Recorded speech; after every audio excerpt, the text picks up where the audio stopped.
Thank you for watching this rundown of the game Descendants.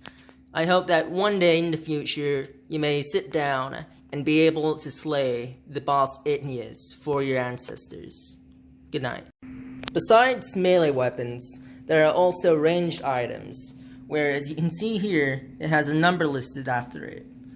So what that means is the archer right here with a ranged 1 item can strike the bats right here, which is 1 tile away.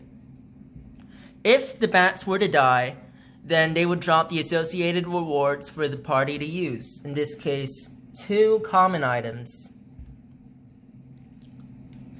Play continues on like this, where the players would go, attack the monsters, then the monsters would go, where the monsters would move to the nearest hero and strike equals to the attack value. And after that, the play continues. Players would continue moving around, exploring new tiles, where in this case you can exchange items for health, or until they hit the spawn boss tile. The spawn boss tile does nothing at first, until you run out in the tier 1 deck and hit a spawn card. In this case, it'll be right here. When you hit a spawn 1 card, you go through the tier 2 deck as normal, until you hit the Igneous Arrives card from the next spawn right here. When this occurs, if the spawn box tile is out as so, and this card is pulled, then you pull out the associated Igneous card for your number of players, and then spawn it.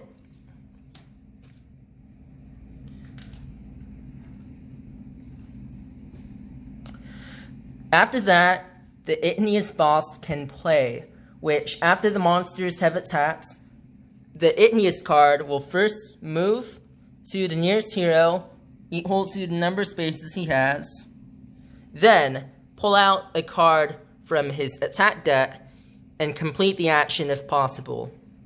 Then from there, play continues on from the players to the monsters and then to Igneous until either all the players are dead or Igneous has been defeated and your ancestors have been avenged. Hello, my name is Abel Kim and I'm here to present to you the board game called Descendants, designed by me and Christopher Mallon, along with some help from Victoria Doe. In this game, you are the descendants of a famous band of heroes who, in trying to defeat the demon lord Igneous, was slain. Now, as their descendants, you have come back to the dungeon where they died in order to reclaim their treasures and take down the demon Igneous. At the beginning of the game, you shuffle all the necessary decks, the common and rare items, as well as the monster decks, and place the starting area in front as so. Next, you choose your hero. This game is for 2 to 4 players, so depending on how many people you have, you choose the associated player mat, mini, and the associated card, like so.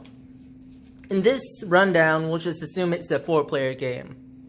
Now, after choosing your heroes, you place your minis on the starting area and move on. From the first player, going clockwise, you move your character a number of tiles equals to your starting speed.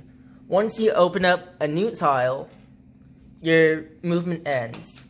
Some of the tiles include treasure chests, which, according to the name, will drop either a common or a rare item. It can also be a rare drop, which, as I just mentioned, for the rare items. Now, it wouldn't be a dungeon without monsters.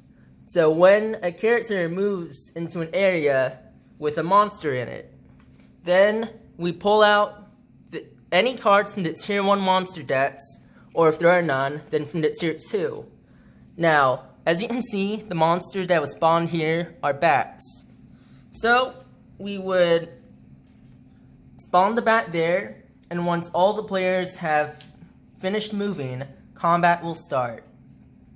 Now, as a player action, players may choose to attack any monsters within range. As you can see here, the weapons list a dice value for you to roll. So for the Knight's Short Sword, you would roll a regular d6 and deal damage to the monster equals the value. In this case, since it's a 4, the bats would take 4 damage and would be at 2 health.